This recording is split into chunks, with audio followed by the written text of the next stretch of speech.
ప్రభువునందు ప్రియమైన సోదరి సోదరులారా,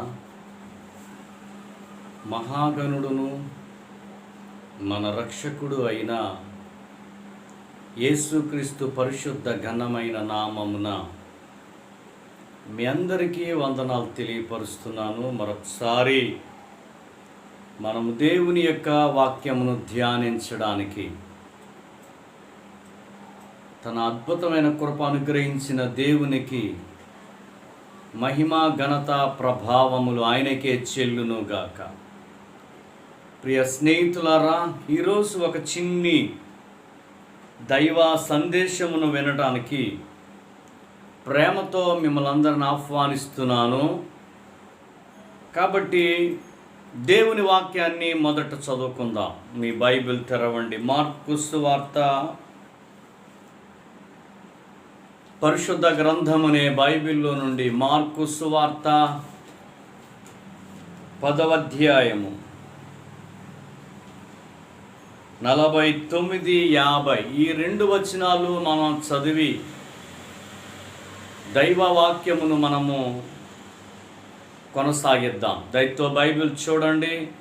మార్కు సువార్త 10వ అధ్యాయము 49, 50 వచనాలు. అప్పుడు యేసు నిలచి వానిని పిలవండి అని చెప్పగా వారు ఆ గ్రుడ్డివానిని పిలిచి ధైర్యాన్ని తెచ్చుకో, ఆయన నిన్ను పిలుస్తూ ఉన్నాడు, లెమ్ము అని వానితో చెప్పిరి. అంతటా వాడు బట్టను పారవేసి దిగ్గున లేచి ఆమెన్. దయగల తండ్రి, నీ మాటలు వినే ధన్యకరమైన కృపను మాకు ఇచ్చినందుకు వందనాలు. ఈ ఉదయమే నీ పిల్లలమైన మేము నిన్ను స్తుతిస్తూ నీ వాక్యాన్ని వినే ధన్యకరమైన జీవితాన్ని మాకు ప్రసాదించినందుకు వేణోళ్లతో నిన్ను కొనియాడుచు ఉన్నామయ్యా.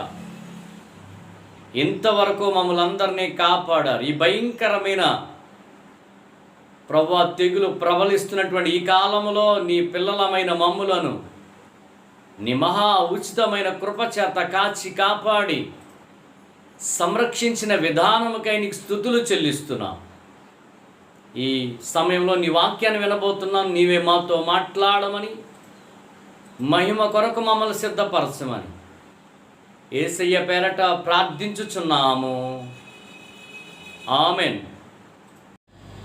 ప్రియమైన స్నేహితులారా, సోదరి సోదరులారా, ఈ ఉదయకాల సమయంలో దేవుని వాక్యమును మనము ధ్యానిస్తున్నాము. యేసుక్రీస్తు శరీరధారిగా ఉన్నప్పుడు జరిగినటువంటి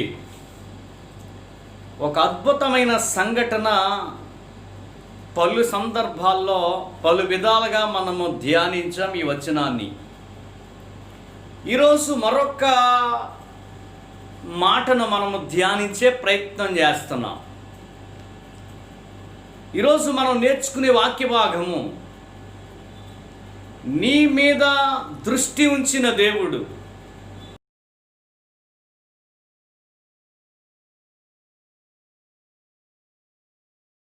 ఆర్తనాదము వినే దేవుడు.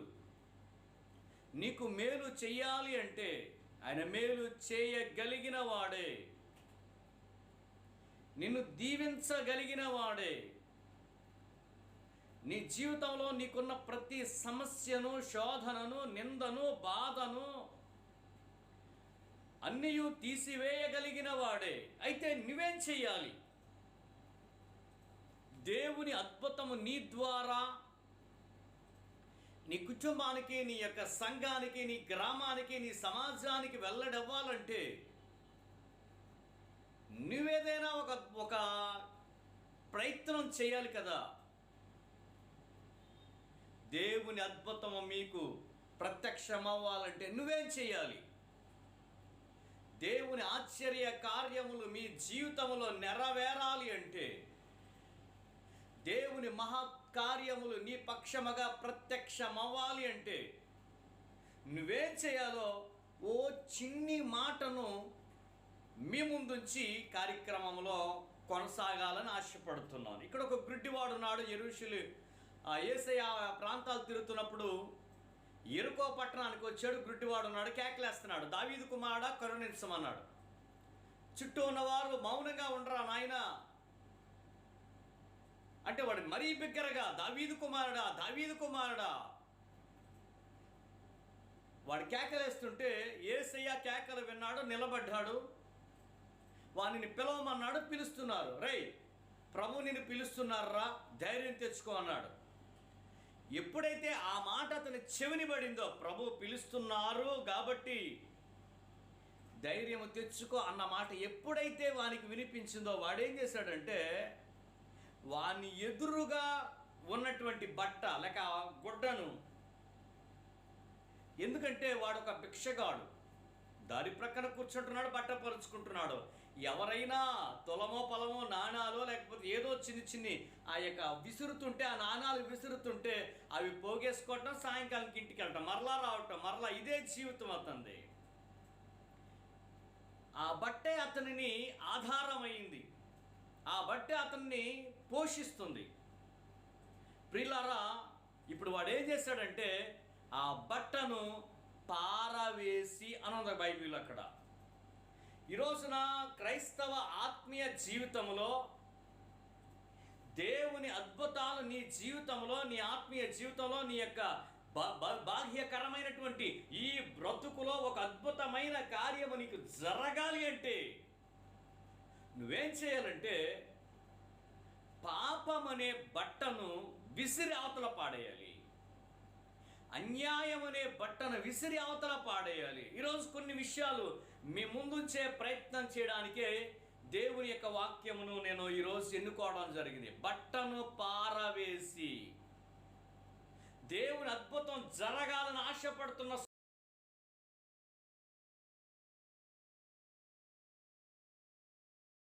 ఆశపడుతున్న సోదరీమణులారా, మీ జీవితంలో ఎవరికి అందనంత ఎత్తులో అద్భుతమైన కృపలో ఉండాలని ఆశపడుతున్న సోదరీలారా, మీ కుటుంబము ఆత్మ సంబంధంగా వర్ధిల్లుతూ, లోక సంబంధంగా వర్ధిల్లుతూ, ఆత్మీయంగా, దైవికంగా అన్ని విషయాలలో నీవు అభివృద్ధి పొందడానికి ఈరోజు ఒక అద్భుతమైనటువంటి మార్గము మీ ముందు పెడుతున్నాను నేను. ఎంతమంది వచ్చినా నీవే అంగీకరించగలరు? ఎంతమంది ఈ మాటను మీరు మనస్ఫూర్తిగా స్వీకరించగలరు? ప్రభు ఈ వచనమును లేక ఈరోజు దైవ ధ్యానమును ఆలకిస్తున్న ప్రతి వారికి ఈ వాక్యం అంగీకరించే మంచి మనసు వారికి అనుగ్రహించునుగాక. ఆమేన్. ప్రియులారా, ఈ సందర్భంలో వాడు బట్టను పారవేసి యేసయ్య దగ్గరికి రాగానే యేసయ్య వాని పక్షంగా అద్భుతమైన కార్యం చేసి కళ్ళు తెరచి సృష్టిని, ప్రపంచాన్ని చూడడానికి అతనికి అవకాశం ఇచ్చినట్లుగా మనము తన యొక్క లేఖనాల్లో మనం ఖచ్చితంగా చూసాం. కాబట్టి ఈరోజు మన ఆధ్యాత్మిక జీవితంలో దేవునికి ఇష్టము కాని పాప సంబంధమైన కార్యములన్నిటినీ విసిరి అవతల పాడేయాలి. దేవుని యొక్క వాక్య పరిశీలనలో ఉన్నటువంటి లోక సంబంధమైన ప్రతి పాపమును విసిరి అవతల పాడేసే స్వభావం మీకు కావాలని ప్రభు పేరట మీ అందరికీ మనం చేస్తున్నాను. మరొక వచనాన్ని చదివి కాస్త ధ్యానాన్ని కొనసాగిద్దాం. దయతో చూడండి, 2వ దినవృత్తాంతముల గ్రంథం నుంచి కొన్ని విషయాలు మనం ఈ పూట నేర్చుకునే ప్రయత్నం చేద్దాం. 2వ దినవృత్తాంతముల గ్రంథం 29వ అధ్యాయము 16వ వచనాన్ని చదువుదామండి. 2వ దినవృత్తాంతముల గ్రంథం 29 అధ్యాయము 16వ వచనం అండి. పవిత్రము చేయడానికై యాజకులు దేవుని మందిరపు లోపలి భాగమునకు పోగా దేవుని దైవ మందిరములో తమకు కనిపించిన నిషిద్ధమైన వస్తువులను దేవుని మందిరపు ఆవరణములోనికి తీసుకొని రాగా లేవీయులు వాటిని ఎత్తి కిద్రోను వాగులో పారవేసిరి. చూడండి, లేవీయులు వాటిని ఎత్తి కిద్రోను వాగులో పారవేసిరి. ప్రియులారా, ఈ చదువుకున్నటువంటి వాక్య భాగాన్ని మనం ఆలోచించినట్లయితే మరొక్కసారి జ్ఞాపకం చేస్తున్నాను. దేవుని అద్భుతాలు, దేవుని ఆశ్చర్య కార్యాలు, దేవుని కృప కలిగినటువంటి అద్భుతమైన ఆశ్చర్య కార్యాలు నీ జీవితంలో నెరవేరాలి అంటే, ఆశ్చర్యమైన కృప నీ సొంతం అవ్వాలంటే, ఉన్నతమైన స్థితిలోనికి నువ్వు రావాలంటే, ఆత్మీయంగా శారీరకంగా ఎవరికి అందనంత ఎత్తులో నువ్వు ఉండాలి అంటే, ఆత్మ సంబంధమైనటువంటి జీవితాన్ని సాగిస్తున్నటువంటి సోదరీమణులారా, మీ ఆత్మీయ జీవితంలో, దైవిక జీవితంలో ఆత్మ సంబంధమైన వ్యక్తులుగా పరలోక రాజ్యమునకు వారసులు అవ్వడానికి మాత్రమే కాకుండా ఈ లోక సంబంధమైనటువంటి జీవితంలో ఉన్నతమైన స్థితిలో ఉండడానికి నీవు గనక దేవుని కొరకు నమ్మకంగా ఉండాలని ఆశపడితే ఈ శరీరములో ఉన్న పాప కార్యములన్నిటిని విసిరి ఎత్తాత్ర పారసే. చదువుకున్న వాక్యానికి వస్తే బైబిల్ గ్రంథంలో దేవునికి ఇష్టమైన, దేవుని దృష్టిలో యథార్థంగా నమ్మకంగా పరిపాలన చేసినటువంటి రాజులు చాలా తక్కువ మంది కనిపిస్తూ ఉంటారు. అందులో వేళ్ల మీద లెక్క పెట్టవచ్చు అలాంటి వారిని. అందులో మహా ఉన్నతమైనటువంటి వ్యక్తి హిజ్కియా. జాగ్రత్తగా వినండి. హిజ్కియా కాలంలో సుమారు అతను 25 సంవత్సరాల వయసులో రాజ్యానికి వచ్చాడు. అతడు మంచి యవన దశకు వచ్చిన తరువాత రాజ్యం అతని పరమైంది. ఇజ్రాయేలీల రాజ్యాన్ని పరిపాలన చేయడానికి సింహాసనం మీద కూర్చున్నాడు. అతని వయస్సు 25 సంవత్సరాలు. అతని తల్లి పేరు అబియా. అతడు దేవుని దృష్టికి, దేవుని చర్యలకి దావీదు యొక్క వంశంలో జన్మించినటువంటి వ్యక్తి కనుక ఆ లక్షణాలన్నీ కలిగి చక్కగా దేవుని దృష్టికి యథార్థముగా ప్రవర్తించాడు. ప్రియులారా, హిజ్కియా దేవుని దృష్టికి యథార్థంగా ప్రవర్తించినటువంటి రాజులలో ఒకడు. మీరు మర్చిపోవద్దు, దేవుడు యథార్థవంతులకు ఏ మేలు చేయక మానుడని బైబిల్లో ఉంది. మీరు మర్చిపోకండి, యథార్థవంతుల గుడారము వర్ధిల్లును అని రాయబడింది బైబిల్లో. యథార్థత బైబిల్ గ్రంథంలో యథార్థత కోసం అనేకమైనటువంటి వాక్యాలు తన గ్రంథంలో దేవుడు మన కొరకు రాయించాడు. కారణం ఏంటో తెలుసా? ఆయన యథార్థవంతుడు గనుక మన నుంచి కోరేది కూడా యథార్థతే కోరుచున్నాడు. ఇంత యథార్థమైనటువంటి జీవితాలు సాగిస్తున్నటువంటి ఆ హిజ్కియా అనే పేరుకు, హిజ్కియా అనగా దేవుడే బలపరచును. నా ప్రియమైన స్నేహితులారా, ఎవరు నిన్ను బలహీనపరచవచ్చు, ఏ వ్యక్తి నిన్ను బలహీనపరచవచ్చు. నువ్వు సరిగా మాట్లాడలేవని, సరైనటువంటి నీ సరైన జీవితం నీకు లేదని, సరైన ఉద్దేశం నీకు లేదని, ఏమంటే నీ జీవితాన్ని అనేకులు బలహీనపరచవచ్చు. వాస్తవంగా మనం అందరం బలహీనులమే. కానీ నన్ను బలపరచు వారి అంటే సమస్తము చేయుచున్నానని పౌలు గారు చెప్పిన మాటను మనము అనుసరిస్తూ జీవితాన్ని ముందుకు నడిపించుకుంటున్నటువంటి వ్యక్తులు మనం. ప్రియమైన సోదరులారా, హిజ్కియా అనే మాటకి దేవుడే బలపరచును. అతని కోసం చాలా అద్భుతమైన విషయాలు అన్నీ చాలా ఉన్నాయి, అన్నీ చెప్పట్లేదు. 1-2 విషయాలు మాత్రం, ఒక ప్రాముఖ్యమైనటువంటి సన్నివేశాన్ని మీ ముందు ఉంచాలని ఆశపడుతున్నాను ఈరోజు. హిజ్కియా అతని మనసులో ఒక దృఢమైన సంకల్పం ఏమిటంటే, రాజ్యానికి అలా వచ్చాడో లేదో, సింహాసనం మీద కూర్చున్నాడో లేదో, అతనండి దేవుని మందిరమును బాగు చేయడానికి ప్రయత్నం చేస్తున్నాడు. 29 సంవత్సరములు యెరూషలేములో పరిపాలన చేసినటువంటి ఘనమైన రాజు. యెరూషలేములో ఉన్నటువంటి దేవాలయం ఉండేది. యెరూషలేములో రాజైన సొలొమోను కట్టినటువంటి దేవాలయం ఉంది. ఆ దేవాలయము దగ్గరగా ఉండి పరిపాలన కొనసాగించినటువంటి అద్భుతమైన రాజుల్లో ఈయనొక్కడు. ఇతను ఏం చేశాడంటే, సింహాసనం మీద కూర్చోగానే దేవుని మందిరమును బాగు చేయటం ప్రారంభించాడు. చదువుతున్నారా ఆ మాట? మనం చదివితే ఆ మాట, అతడు తన ఏలుబడి యందు మొదటి సంవత్సరమున మొదటి నెల యెహోవా మందిరపు తలుపులు తెరిచి బాగు చేసి, 3వ వచనం అండి, దేవుని మందిరాన్ని తెరిచాడు అతను. అంతకుముందున్న రాజు మందిరమును మూత వేశాడు. అంతకుముందున్నటువంటి ఆ రాజు మందిరము మూత వేయబడిన మందిరమైంది. కానీ ఇప్పుడు హిజ్కియా అధికారంలోనికి రాగానే మందిరమును తెరిచెను. మందిర తలుపులు తెరుస్తున్నాడు, ద్వార బంధాలు తెరిచాడు. మందిరపు ఆ కార్యక్రమాలు జరగాలి. ఇప్పుడు యాజకులను పిలిచాడు, ఆ లేవీలను పిలిచాడు. అందరూ వచ్చి, అయ్యా ఏమి చెప్పమంటే, బాబు దేవుని మందిరాన్ని మనం నిర్లక్ష్యం చేసే మనకి దుర్గతి పట్టింది. మన పితరులు దేవుని మందిరమును నిర్లక్ష్యము చేసి, ద్రోహము చేసి, దేవునికి ఇష్టం కాకుండా బ్రతికిన కారణంగా మనము చెరలోనికి పోయాం. మన పిల్లలు ఇలా దారుణంగా హింసించబడుతున్నారు. మన భార్యలు చెరలోనికి పోయారు. శత్రువులు మనం పీడిస్తున్నారు. అయితే ఒక పని చేయండి, ఇప్పుడు మనము దేవుని మందిరాన్ని అశ్రద్ధ చేయొద్దు.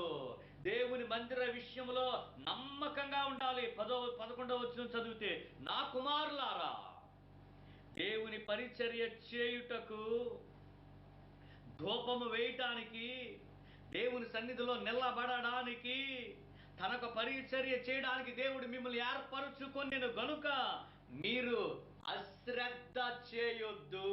దేవునికి స్తోత్రం చెబుతారా? యాజకులకు చెప్తారు. యాజకులు చెప్పాలి, అయ్యా మహారాజా మందిర తలుపులు తెరవాలి నాయన, అయ్యో మందిరాన్ని మనం బాగు చేసుకోవాలండి, మందిరపు కార్యక్రమాలు జరిగించాలండి, మందిరంలో బలులు వేయాలండి, ధూపాలు వేయాలండి, దీపం వెలిగించాలండి, మందిర కార్యక్రమాన్ని అన్ని ఏది ఎలాగో క్రమముగా చెయ్యాలని చెప్పాల్సినటువంటి యాజకులు అక్కడ లేరు.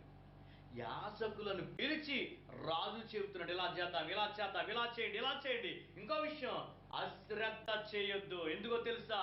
దేవుని కార్యములను ఏ వ్యక్తి అశ్రద్ధ చేయకూడదు.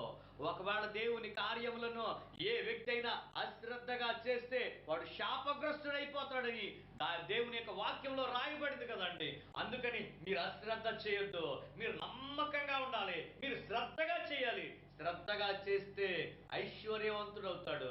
శ్రద్ధగా చేస్తే గొప్పవాడవుతాడు. శ్రద్ధగా చేస్తే దేవుని కనికరం పొందుకుంటాం. శ్రద్ధగా చేస్తే దైవ ఆశీర్వాదాలు పొందుకుంటాం. శ్రద్ధగా చేస్తే దేవుని హస్తం మనతో ఉంటది. శ్రద్ధగా చేస్తే మనకి విజయం దొరుకుతుంది. మనం శ్రద్ధగా చేస్తే ఆశీర్వదించబడతాం. ఈ వచనాలన్నీ బైబిల్లో ఉన్నవి. అయితే దేవుని మందిరాన్ని తెరిచాడు. దేవుని మందిరమును ప్రతిష్ఠ చేస్తున్నారు. ఇప్పుడు జ్ఞాపకం చేసుకోండి, దేవుని మందిరమును తెరిచి లోపలికి వెళ్ళారంట. అందరూ ఒకసారి స్తోత్రం చెప్తారా? బయట శుభ్రమైంది, దేవుని మందిరం అంతా శుభ్రం చేస్తున్నారు. ప్రదేశం అంతా శుభ్రం అయిపోయింది. ఓకే, బాగుంది. ఇప్పుడు తలుపులు తెరిచి లోపలికి వెళ్ళగానే అక్కడ వాళ్ళకి ఏం కనిపించాయో తెలుసండి? నిషేధిత వస్తువులు కనబడ్డాయి. దేవుడు దేనినైతే నిషేధించాడో, దేవుడు దేనినైతే వద్దన్నాడో, దేవుడు దేనినైతే కాదన్నాడో, ఆ నిషేధించబడిన వస్తువులు దేవుని మందిరములో కనిపించాయట. నిషేధిత వస్తువులు దేవుని మందిరంలో చూచారు. వారి గుండెలు పగిలిపోయాయి. ఎందుకో తెలుసా? అవి అక్కడ ఉండకూడదు. నిషేధిత వస్తువులు, దేవునికి ఇష్టము కాని వస్తువులు, దేవుని కోపమును రప్పించే ఆగ్రహ కలిగినటువంటి ఆ దేవుని రోషమును, లేక దేవుని యొక్క కోపమును, దేవుని ఉగ్రతను, దేవుని రోషాన్ని భరించలేనటువంటి ఆ పరిస్థితిలో దేవునికి కోపం పుట్టించే ఆ రోషపూరితమైనటువంటి ఆ దేవాది దేవుని శాంతపరచలేమని భయంకరమైనటువంటి బాధతో వాళ్ళు కనిపించిన వస్తువులు ఏంటి తెలుసండి? నిషిద్ధమైన వస్తువులు. బయట కాదండి, లోపల కనబడుతున్నాయట. నా ప్రియమైన సోదరులారా, నా ప్రియ దేవుని పిల్లలారా, ఆధ్యాత్మికంగా నీ కళ్ళు తెరవబడాలని ఆశపడుతున్నా, అద్భుతం జరగాలని ఆశపడుతున్నా, ఆశ్చర్యకరమైన కృప దొరకాలనుకుంటున్నా, కనికర సంపన్నుడైన దేవునికి కనికరం కావాలని కోరుకుంటున్నా, ప్రభువా కనికరించు కనికరించని కోరుకుంటున్నా. మంచిదే, ఇవన్నీ చేయాల్సిందే. అయితే లోపల, మందిరం లోపల నిషేధ వస్తువులు ఉన్నాయేమో, విగ్రహారాధన సంబంధమైన వస్తువులు ఉన్నాయేమో. అక్కడ వాళ్ళు యెహోవా మందిరము లోపలి భాగమునకు పోయి కనబడిన నిషేధిత వస్తువులన్నిటినీ యెహోవా మందిరపు ఆవరణములోనికి తీసుకుని రాగా, లేవీలు వాటిని ఎత్తి కిద్రోను వాగులో పాడవేసిరి. కిద్రోను వాగులో పారవేసిరి. మీరు గమనిస్తున్నారో దేవుని వాక్యాన్ని జాగ్రత్తగా? కిద్రోన్ అనగా చీకటి అని అర్థం అటండి. బైబిల్ తెలుగు నిఘంటువులో కిద్రోన్ అనే మాటకి ఏమిచ్చారని చూస్తే, కిద్రోన్ అనగా చీకటి. అవునండి, ఆ యొక్క దేవుని మందిరములో, వెలుగుగా కనబడిన దేవుని మందిరములో ప్రతిరోజు 24 గంటలు అచ్చమైన ఒలీవ నూనె దంచి తీసిన అచ్చమైన ఒలీవ నూనెను వేసినటువంటి ఆ యొక్క దేవుని మందిర దీప వృక్షపు వెలుగులో దేవుని మందిరము ప్రకాశిస్తున్నటువంటి ఆ కాలములో నిషేధితమైన చీకటి సంబంధమైన పాప సంబంధమైన వస్తువులు అందులో కనబడ్డాయట. నిషేధిత వస్తువులు అందులో కనిపించాయి. నా ప్రియమైన సోదరి సోదరులారా, ప్రియ దేవుని సంఘమా, దేవుని అద్భుతాలు నీ జీవితంలో నెరవేరాలని ఆశపడుతున్నా. నేను కాదంటే నీ ఆశ చాలా మంచిది. నీ ఆశకు, నీ కోరికకు నేను నీకు చాలా చాలా వందనాలు తెలియపరుస్తున్నాను. కానీ దేవుని అద్భుత కార్యాలు నీ పట్ల నెరవేరాలంటే లోపల దేవుని మందిరము లోపల యాజకులు ప్రవేశిస్తే నిషేధించబడిన వస్తువులు అవి ఎక్కడి నుంచి వచ్చాయి? తన ముందున్న రాజు తెచ్చి అందులో పెట్టాడు. నిషేధిత వస్తువులు కనిపిస్తున్నాయి. ఇప్పుడు వాటన్నిటిని వాళ్ళు ఏం చేశారు తెలుసా? అవి బంగారం అయి ఉండొచ్చు, అవి వెండి అయ్యొచ్చు, అవి ఇత్తడి అయి ఉండొచ్చు, అవి విలువైనవే అయి ఉండొచ్చు. అవి చాలా విలువైనవే అయి ఉండొచ్చు. కానీ వాటన్నిటినీ ఎత్తి ఇంకొకరికి ఎవరికో ఇవ్వలేదు. మీరు వింటున్నారా క్రైస్తవులారా? మీరు చేయని పనులు ఇంకొకరికి ఇవ్వడం న్యాయమా? మీరు తినని ఆహారము, పాడైపోయిన ఆహారము మీరు తినరు, మరొకరికి పెట్టడం న్యాయమా? చెప్పండి. మీరు పాడైపోయింది ఆహారం మీరు తినరు. చిచ్చి, అది తింటే మనకు అనారోగ్యము, పురుగులు అందులో కనిపిస్తున్నాయి, మనం తినం. నీ పిల్లలకు పెట్టు, కానీ వేరొకరికి పెట్టగలమా? వేరొకరికి ఇవ్వగలమా? ఇవ్వటం న్యాయమా అని అడుగుతున్నాను. ఇప్పుడు చూడండి, ఆ దేవుని మందిరములో పాప సంబంధమైనటువంటి ఆ యొక్క దేవుని కోపమును, తీక్షణమైన ఉగ్రతను చూపించే ఆ రోషముగా దేవుని యొక్క సన్నిధిలో ప్రియులారా ఆ యొక్క నిషేధించబడిన వస్తువులు కనిపిస్తుంటే, నన్నే వీళ్ళు నిషేధించారే, నన్నే వీళ్ళు దూరం పెట్టారే, నన్నే వీరు కాదన్నారని బాధపడే దేవాతి దేవుని యొక్క సన్నిధిలో లోపలి భాగంలో ఉన్నటువంటి ప్రతి బంగారమైనను, వెండైనా, ఏదైనా అది విలువైనదైనా తీసుకెళ్ళి ఇప్పుడు ఏం చేస్తానంటే కిద్రోను వాగులో పారేస్తున్నారట. అది ఒక వాగు, ప్రవాహము. ఆ ప్రవాహంలో పారేస్తే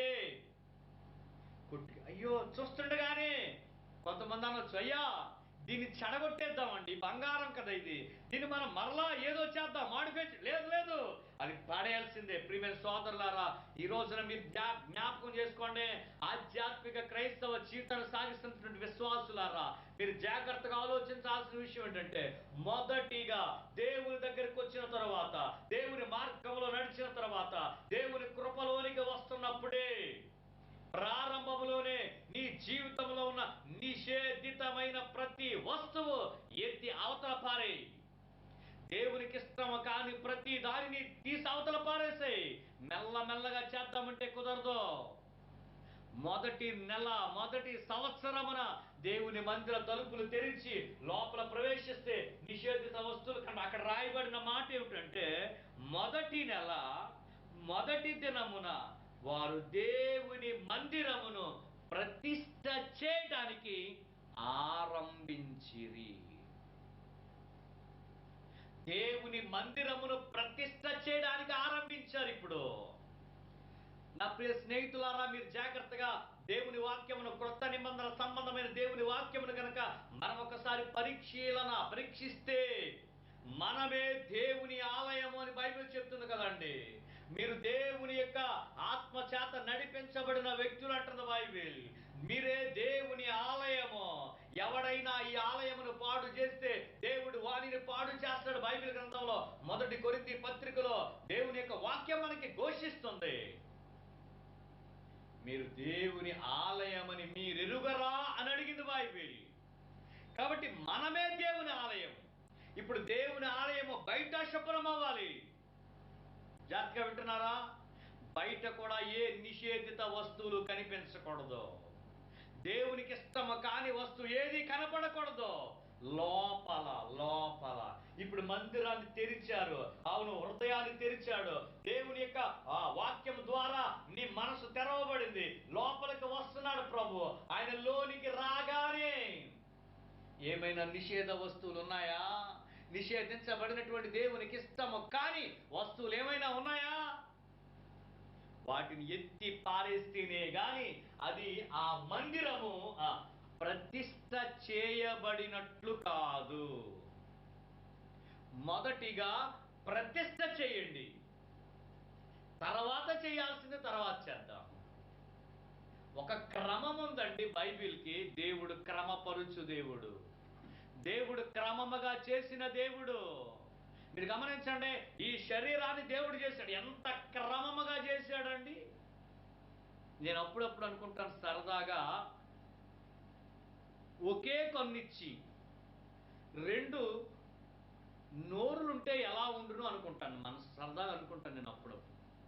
ఒకే కన్ను, 2 నోరులు. మీరు ఒకసారి ఆలోచించండి ఎలా ఉంటుందో. ఒక్క నోరు ఉంటేనే ఎన్ని ఇళ్లకు అగ్ని రాజబెడుతున్నాం, ఎన్ని కొంపలకి అగ్ని అంటిస్తున్నాం.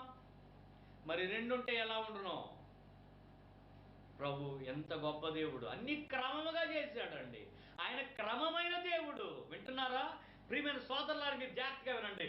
మొదటిగా మందిరమును ప్రతిష్ఠ చేయాలి.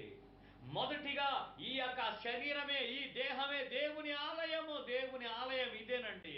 ఈ దేవుని ఆలయమును ప్రతిష్ఠ చేయటం ఆరంభించండి ముందు. ఎందుకు అద్భుతాలు జరగవు? ఆయన ఎందుకు నీ జీవితంలో కార్యాలు చేయడు? నీ కళ్ళు ఎందుకు తెరడు? నీ మనసు ఎందుకు తెరడు? మొదటిగా మీ యొక్క శరీరమే దేవుని ఆలయం. దీనిని ప్రతిష్ఠ చేయండి. దీనిని ప్రతిష్ఠించండి. దేవుని యొక్క ఆలయమును ప్రతిష్ఠించండి. దేవుని ఆలయమును ప్రతిష్ఠ చేశారట వారు. ఎలా ప్రతిష్ఠ చేశారో తెలుసా? ఊరికే కాదండి. ఎలా ప్రతిష్ఠ చేశారో తెలుసండి? ప్రతిష్ఠ అనగా దేవుని కొరకే, దేవుని వాక్యము కొరకే. అది కేవలం దేవుని కొరకు మాత్రమే. దేవుని కొరకు వాడబడే ఒక సాధనంగా వారు ప్రతిష్ఠ చేశారట. ప్రియమైన సోదరులారా, క్రైస్తవ జీవితంలో ఈరోజు మరలా నేను గట్టిగా ముద్దుకుంటూ చెబుతున్న మాట ఏంటో తెలుసా? ప్రభు నీ పట్ల అద్భుతం చేయడానికి సమర్థుడే.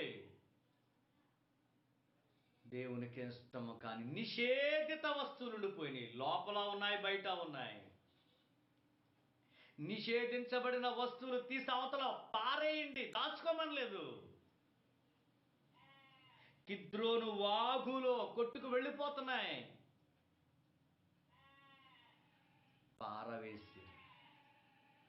తర్వాత ఎప్పుడైతే పారవేసిరో 27వ వచనం అండి, 27వ వచనం, బలిపీఠ మీద దహన బలు అర్పించడం రిజ్కి ఆజ్ఞ ఇచ్చెను.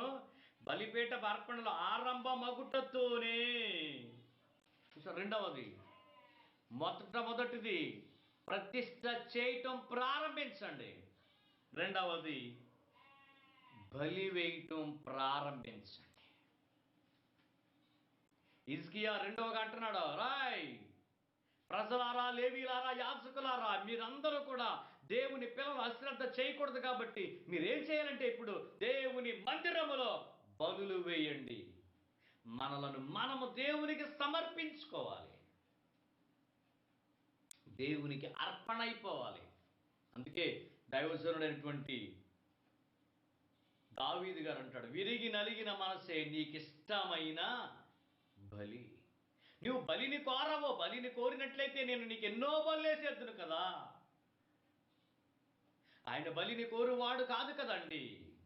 లోక సంబంధమైన అవైతే బలులు కోరుతుంటాయి, కానీ ప్రభు బలిని కోరువాడు కాదు. అక్కడ అంటున్నాడు, బలి వేయటం ఆరంభమాయెను. అవును, మనము మనస్ఫూర్తిగా దేవునికి అప్పగించుకోవడానికి, బలనగా అప్పగించుకోవడానికి, ఆయనకు సమర్పించుకోవడానికి, మన జీవితంలో మనకున్న ప్రతిదీ ఆయనకు సమర్పించడమే అర్పణ, బలి. నువ్వు ఆయన కోసం బలైపోగలవా? మొదటిగా వింటున్నారండి, మందిరమును ప్రతిష్ఠ చేయ ప్రారంభించండి. రెండవది, అర్పణ చేయటం ప్రారంభించనగా బలులేయటం ప్రారంభించండి. నీ జీవితమే ప్రభు కోసం అంకితమైపోయిన వ్యక్తిగా బ్రతుకు. బలైపో దేవునికి. ఒక గొర్రెల తల ఉంచి దేవుని కొరకు బలి అయిపోయినటువంటి ఒక గొర్రెగా నీ ఉండగలిగితే బలి ఆరంభమాయెను. చదువుదామండి. వారు దహన బలి అర్పణ ఆరంభమవుటతోను బోర్ల ఉదుటతోను ఇశ్రాయేలీల రాజైన దావీదు చేయించిన వాయిద్యములను వాయించుటతోను యెహోవాకు, చదవండి, యెహోవాకు స్తుతిగానము ఆరంభమాయెను. చూస్తున్నారా? ఒక్క 3 విషయాలు మీ ముందు ఉంచాలని ఆశపడుతున్నానండి. ఒక్క 3 విషయాలు ఆలోచిద్దాం. ఒకటి, ప్రతిష్ఠ చేయ ప్రారంభించండి. దాన్ని అన్నాడు యేసుక్రీస్తు, ప్రభువా, నీ పిల్లల ప్రభువా, వీళ్ళని సత్యమందు ప్రతిష్ఠ చేయుము.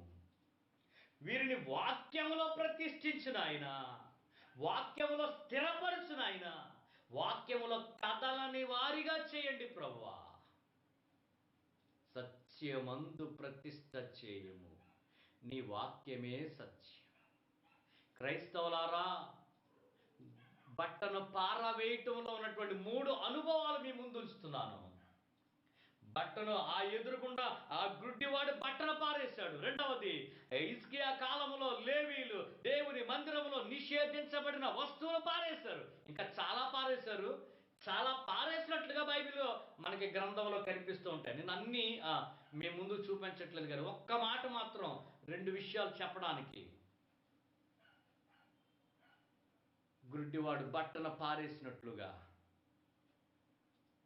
హిజ్కియా కాలంలో దేవుని మందిరములో ఉన్నటువంటి ఆ నిషేధించబడిన వస్తువులు పారేసినట్లు 2 విషయాల్లో మనము నేర్చుకుంటున్నటువంటి ఆధ్యాత్మికమైనటువంటి అంశాలు ఏమిటంటే, ఒకటి, మందిరమును ప్రతిష్ఠించి, నీ దేహమే దేవుని ఆలయం, హృదయమే దేవుని ఆలయమని పరిశుద్ధ గ్రంథంలో ఎక్కడ రాయబడలేదు. అలాంటి బోధన చూసి ఎవరు మోసపోవద్దు. అమ్మా, హృదయమే దేవుని ఆలయం అమ్మా, దేవుడు హృదయాన్ని చూస్తాడమ్మా, పై రూపాన్ని చూడమ్మా. ఏమండి, ఇలాంటి వాక్యానికి వ్యతిరేకమైన, నీకు అనుకూలమైన బోధలను ఎట్టి పరిస్థితుల్లో నమ్మద్దు. విషయానికి వస్తున్నాను. మందిరమును ప్రతిష్ఠ చేద్దాం, ఈ మందిరమును దేవునికి అప్పగిద్దాం, లేక దేవునికి బలిగా మారుద్దాం, దేవునికి అర్పించుకుందాం. ఆ తర్వాత దావీదు చేయించిన వాయిద్యములతో వాళ్ళు ఏం చేస్తున్నట్టండి, దావీదు దేవుని సేవకుడు, దేవుని యొక్క ప్రధాన గాయకుడైనటువంటి దహన బలి అర్పణ ఆరంభమైన తర్వాత బోరలు ఊదుతున్నారట. ఏమంటే, బోరలు ఊదుతూ దావీదు చేయించిన వాయిద్యములను వాయించుటకు లేవీలు బోరలు ఊదడానికి నియమించబడితే ఆ రోజు ఏం జరిగిందో తెలుసండి, స్తుతి గానము ఆరంభమాయెను. దేవునికి స్తోత్రం చెబుదామండి. వాయిద్యములు వాయిస్తూ దేవునిని గణపరుస్తూ తంబుర, సితార, నాదములను దేవుని సన్నిధిలో దావీదు వాయించినట్లుగా వాళ్ళు వాయిస్తుంటే అద్భుతమైనటువంటి కృప ఏంటి తెలుసా, దేవుని నామమునకు స్తుతి, మహిమ, ఘనత. హల్లెలూయా. అవునండి ప్రియులారా, హిజ్కియా జీవితంలో నేర్చుకుంటున్నటువంటి ఒక అత్యద్భుతమైనటువంటి ఆధ్యాత్మికమైనటువంటి కృప ఏమిటంటే, అతడు దేవుని మందిరాన్ని ప్రతిష్ఠ చేయటం ప్రారంభమైంది అతని జీవితంలో. రెండవది, స్తుతి గానానికి ముందు తమ్మును తాము అంటే వారు అర్పణ బలేస్తున్నారు. బలి వేయుట ఆరంభమ అంటే అంతకు ముందున్నటువంటి రాజుల కాలంలో బలులు కూడా ఆపేశారు వాళ్ళు. ప్రతిరోజు దేవుని మందిరములో బలులేసేవారు కదండి. వారు 5 రకాల బలులేసేవారు. బలులు ఆగిపోయినాయి వాళ్ళ జీవితంలో. ఇప్పుడు మరలా ఒకవేళ నీ జీవితంలో ప్రతిష్టను కోల్పోయావేమో, ప్రతిష్ట కలిగిన వ్యక్తిగా బ్రతికిన నీవు, చాలా కాలం బ్రతికిన నీవు నీ ప్రతిష్టను కోల్పోయినటువంటి వ్యక్తిగా ఉన్నావేమో ఈ రోజున. ఒకవేళ దేవునికి నిన్ను నీవు సమర్పించుకోలేని, బలి లేని క్రైస్తవ జీవితాన్ని సాగించావేమో. దేవునికి అర్పణగా విరిగి నలిగిన మనసే దేవునికి ఇష్టమైన బలి కదా. ఆ బలి వేయకుండా నీవు జీవితంలో దేవునికి దూరం అయిపోయావేమో, విరిగి నలిగిన మనసు లేకుండా బ్రతికావేమో. జాగ్రత్త. మరలా వచ్చి మూడవది, ఈ రెండు కలిగి అప్పుడు స్తుతి గానం వచ్చి. ఒకవేళ స్తుతి గానం కూడా ఆగిపోయిందా? ప్రభుని స్తుతించడం మానేసావా? నీకు ఇచ్చిన ప్రతి దానిని బట్టి ప్రభుని స్తుతించడం మానేసావేమో. దేవుడు నీకేమైతే ఇచ్చాడో వాటన్నిటిని గురించి ప్రభుని స్తుతించి ఎంతకాలం అయింది? ఒకసారి నువ్వు ఆలోచించు. నీ చూస్తుండగా ఎంతోమంది నీకంటే ధనవంతులు, గొప్పవాళ్ళు, ఐశ్వర్యవంతులు ఎంతోమంది మరణించలేదా? ఎంతోమంది వ్యాధుల చేత, రోగము చేత మంచాన పడిపోయి ఉంటే ప్రభు నిన్ను బ్రతికించాడు. స్తుతించగలుగుతున్నావా? స్తుతి గానము ఒకవేళ ఆపేసావేమో, స్తుతి గానం ఆరంభించు. 3 నుంచి అలా చేసి దేవుని కృపలో సాగిపోయినటువంటి ఆ యొక్క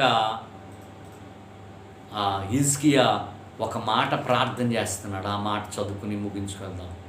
ఆ మాట అద్భుతమైనటువంటి ప్రార్థన చేస్తున్నాడు. అతనికి రోగం వచ్చిన తరువాత హిజ్కియాకు ఆ బలహీనమైనటువంటి స్థితిలో ఉండగా యెషయాను దేవుడు పంపించి చనిపోతామని కబురు చెప్తే ఏడ్చి గోల పెట్టి ప్రార్థన చేసిన తర్వాత, ఆయుర్దాయాన్ని పొందిన తరువాత, ఆరోగ్యము పొందిన తరువాత అతడు ఒక ప్రార్థన చేస్తున్నాడు. ఏమని ప్రార్థన చేస్తున్నాడో ఒకసారి మీ బైబిల్ చదువుతారా? ఆ మాట చదవండి. చాలా అద్భుతంగా ఉంది ఆ మాట.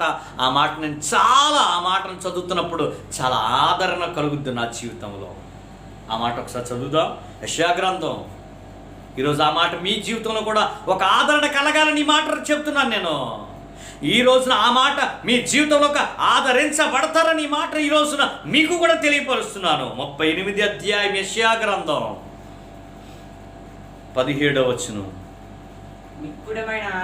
మిక్కుటమైన ఆయాసం నాకు నెమ్మది కలగడానికి దేవునికి స్తోత్రం చెబుతారా? మిక్కుటమైన ఆయాసం నాకు నెమ్మది కలగడానికి కారణమైందయ్యా. అయ్యా, నాకు చాలా ఆయాసం వచ్చింది, వేదన, బాధన, శ్రమ, నింద. అవును నా ప్రియమైన సోదరులారా, మీ జీవితంలో కూడా మిక్కుటమైన ఆయాసాలు ఎన్నున్నాయి. చాలా బాధలు చాలా ఉన్నాయి కదా. చాలా కష్టం, నిందలు, అవమానాలు, వ్యాధులు, అయ్యో అయ్యో అయ్యో, శ్రమ, శోధన, మిక్కుటమైన ఆయాసం. దాన్ని దేవుడు ఎలా మార్చాడో తెలుసండి. నీకు నెమ్మది కలగడానికి కారణమైనవి అవి. శత్రువులు రాళ్ళేసి కొడుతున్నారా? ఆ రాళ్ళనే మెట్లుగా పరచి నిన్ను ఉన్నతమైన శిఖరమునకు తీసుకెళ్ళగల నా దేవుడున్నాడని సభాముఖంగా మీ అందరికీ సవినయంగా మనవి చేస్తున్నాను. శత్రువుల రాళ్ళ దెబ్బలు కొడుతుంటే ఆ రాళ్ళను నువ్వు జాగ్రత్తగా పట్టుకుని, వాళ్ళు కొడుతున్నాం అనుకుంటున్నారో, నిందలేస్తామనుకుంటున్నారో కాదు, ఆ నిందలన్నిటినీ నువ్వు ఒక మెట్లుగా ఒక్కొక్క మెట్టు పెట్టుకుని అలా పైకి వెళ్ళిపోతూ ఉంటే వారికి అందనంత స్థితిలో ఉంటావు నీవు. మిక్కుటమైన ఆయాసము నీకు దుఃఖకరము కాదట, అది నీ జీవితానికి నెమ్మది కలగడానికి కారణమాయను. ఇంకా నీ ప్రేమ చేత, దేవా నీ ప్రేమ చేత నా ప్రాణమును నాశనమనే గోతిలో నుంచి, నాశనమనే గోతి, అయ్యో మరణం అనే గోతిలోంచి నాశనం అయిపోతానేమనుకున్నాను, కానీ నీ ప్రేమ చేత నన్ను బయటికి లాక్కొచ్చావు ప్రభా. మూడవది నీ వీపు వెనుక తట్టు నా పాపములను నీవు పారవేసితివే. వింటున్నారా? నీవు కిద్రోను వాగులో దేవునికి ఇష్టము కాని వస్తువులను పారవేస్తే దేవుడు తన వీపు వెనక, నీ వీపు వెనక నా పాపములన్నీ పారవేసితివి. దేవునికి స్తోత్రం చెబుదామండి. అంటే ఆయన వీపు వెనక నీ పాపములని పారేశాడు. నీ పాపాలు కనబడకుండా ఆయన నిలబడ్డాడు. నీ ద్వేషము, నీ యొక్క పాపాలు ఏమి కనబడకుండా ఆయన నిలబడ్డాడు. నీకు ఆయన రూపమే చూపిస్తున్నాడు. ఏం అద్భుతమైన కృప అండి ఇది. ఆయన మాత్రమే నీకు కనబడేలాగా, వింటున్నారా? ఆయన మాత్రమే కనబడేలాగా, ఆయన వెనుక ఏముందో నీకు కనబడకుండా చేయటం ఎంత అద్భుతమైన కృప. ఆయన వెనుక ఏముందో తెలుసా?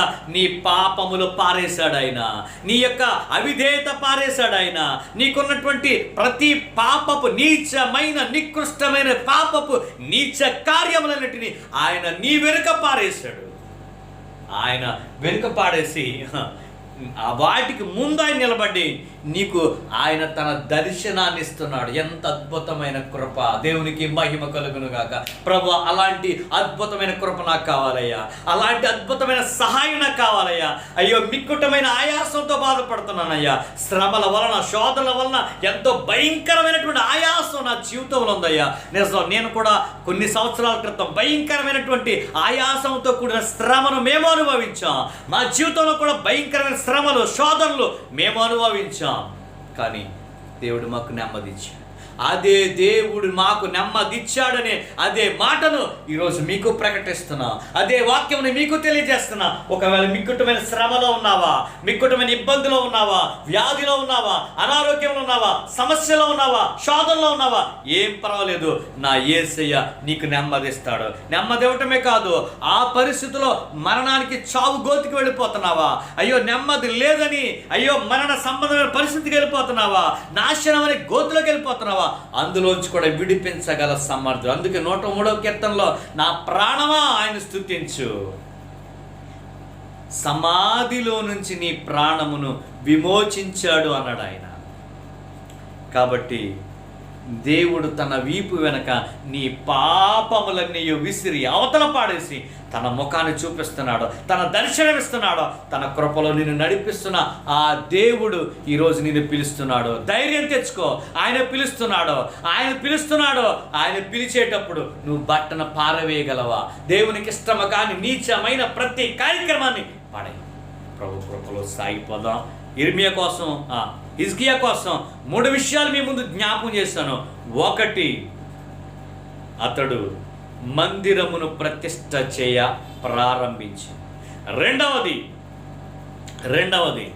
బలివేయటం ప్రారంభమైనది. మూడవది స్తుతిగానం ఆరంభమైంది. ఈ 3 నువ్వు చేయగలవా ఈ రోజున? ఇవి చేయాలి అంటే నిషేధిత వస్తువులన్నింటిని ఎత్తి కిద్రోను వాగులో పాడేయాలి. నువ్వు అలా పాడేస్తావా? ఆ గుడ్డివాడు బట్టను విసిరి పాడేశాడు అవతల. ఇవి ఆయన దగ్గరికి వెళుతున్నాను నేను ఆయన నమ్ముకున్నాను. ఇంకా ఆయన దగ్గరికి వెళితే మరలా నేను అడుక్కునే పరిస్థితి నాకు రాదు. మరలా భిక్షాందేహి మాత అని నేను అడుక్కునే పరిస్థితి రాదు. ఆయన నా కళ్ళు తెరవజేస్తాడు. నా జీవితంలో గొప్ప అద్భుతమైనటువంటి మేలు చేస్తాడని ఒక స్థిరమైన నమ్మకంతో అతడు బట్టను విసిరి కొట్టాడు. ప్రియమైన సోదరులారా, నీ జీవితంలో నువ్వు అలా పారవేయగలవా? అలా పారవేసే మంచి మనసు ప్రభు నీకిస్తే, నీకు ఇవ్వాలని ఆశపడుతున్నాను. అలా గనక నీకిస్తే మిక్కుటమైన ఆయాసం కలిగిన జీవితము, సంతోష సాగరంలో ముందుకెళ్ళిపోతావు. అలాంటి కృప నీకు కావాలని, నాశనమైన గోతులోంచి నిన్ను విడిపించాలని, నీ పాపములను నీ వీపు వెనక తట్టు పారేసి నిన్ను పరిశుద్ధపరచి తన దర్శన భాగ్యముతో నీ ఆశను తీర్చే దేవాతి దేవుడు ఉన్నాడని మీ అందరికీ మనవి చేస్తున్నాను. నా ఈ మనవని సవినీయంగా సాత్వికముతో అంగీకరించే మంచి మనసు ప్రభు మీ అందరికీ అనుగ్రహించునుగాక. తలలో ఉంచుతారా? ఒక చిన్న ప్రార్థన చేస్తాను. ఒకసారి తలలో వంచండి, చిన్న ప్రార్థన చేసుకుని దేవుని యొక్క వాక్యాన్ని విన్నాం ఈ పూట. ప్రభు మనందరితో మాట్లాడుతున్నటువంటి వాక్య భాగం ఇదే. నా ప్రియ స్నేహితులారా, సోదరి సోదరులారా, ఒక్క చిన్ని ప్రార్థన మీరు చేయగలిగితే మీరున్న చోట తలలో వంచండి. వీలైతే మోకరించి ఒక చిన్ని ప్రార్థన చేయండి. ప్రభువా, నీ మాటలు విన్నామయ్యా, నువ్వెంతైనా నమ్మదగిన దేవుడు అని నీ మాటలు విన్నామయ్యా. నీ వాక్యం చెబుతుంది నాయన, మా మిక్కుటమైన ఆయాసం దుఃఖానికి కాదు నెమ్మదికి కారణమైందంట. మా యొక్క పాపములన్నిటినీ నీ వీపు వెనక తొట్టు పారేసావట అయ్యా. నాశనముని గోతులోంచి మమ్మల్ని విడిపించావంట.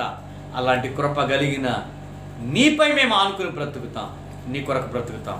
మా దేహం అనే నీ ఆలయంలో నిషేధించబడిన ప్రతి వస్తువును మేము పారేస్తామని ప్రభుతో ఆ గ్రుడ్డివాడు ఏ విధంగా అయితే పారేశాడు, యాజకులు లేవీలు కిద్రోను వాగులో నిషేధిత వస్తువులు ఎలా పారేశారో మేము అలా పారేసి నీ మందిరమును ప్రతిష్ఠ చేయటం, నీ మందిరములో బలులు వేయటం అనగా మాకు మేమే నీకు సమర్పించబడుతూ స్తుతిగానము చేస్తూ రాకడ కొరకు నమ్మకంగా ఉంటాం ప్రభు అని ప్రభుకు మాట చెప్తారా?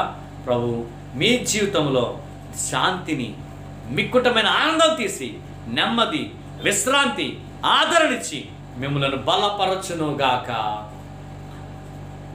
మహాపరిశుద్ధుడా, నమ్మదగిన దేవ, ఈరోజు ఉదయకాల సమయంలో దేవదాసు నిలబెట్టి నువ్వు మాతో మాట్లాడినందుకు వందనాలయ్యా. నీవిచ్చిన వాక్యము ప్రతి హృదయములో ఫలించునుగాక.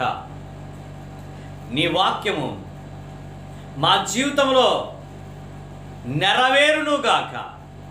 మిక్కుటమైన ఆయాసము నెమ్మదికి కారణంగా నాశనమనే గోతిలో నుంచి మా ప్రాణమును విడిపించి మా పాపములన్నీ నీ వీపు వెనక తట్టు పారేసి నీ ముఖ దర్శనం మాకిచ్చి నీ ఆత్మీయమైన కృపలో మమ్మల్ని నడిపించమని వాక్యం అందరికీ అర్థమై అందరూ సాత్వికముతో అంగీకరించే మంచి మనసు అందరూ పొందాలని ఆశపడుతూ యేసుక్రీస్తు పరిశుద్ధ నామములో ఈ ప్రార్థన వేడుకొనుచూ ఉన్నాము.